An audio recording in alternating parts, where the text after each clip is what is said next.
It's like we have this assumption sometimes, I think, in our Christian life where we think that if the call is big or if God's going to use us, he's going to show up with Gabriel, you know?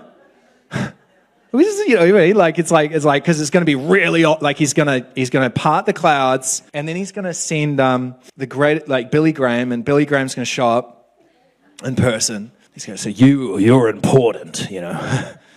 God's called you, you know, and it's like without a doubt, because this is a real call, you know. And so often we discount the quiet voice. Elijah goes to a cave. It says there's an earthquake. There's all these things happen. It's dramatic. It's big. But it says for Elisha, it's the still small voice that he knows is the Lord.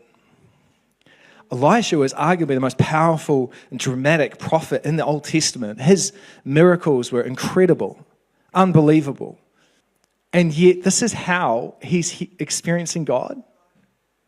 And I've talked to so many people pastorally that don't think God speaks to them. Or they say, I'm not so sure. How about, this is such a common thing. Like, I'm not sure how to hear the voice of God. And it's because so often we read these, you know, stories with Gabriel and the angel. We just assume that it's going to be really, really obvious, you know. But so often it's quiet, it's a whisper, it's a feeling, it's a nudge. You might mistake it for your conscience. You know, sometimes it's a thought, a feeling. It's the leading of the Spirit. And you shouldn't discount that.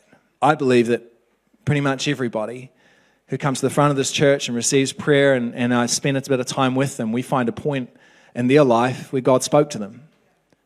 Far before they were a Christian, they didn't know anything about church, but God was speaking to them, calling that person to himself. We all hear the voice of God.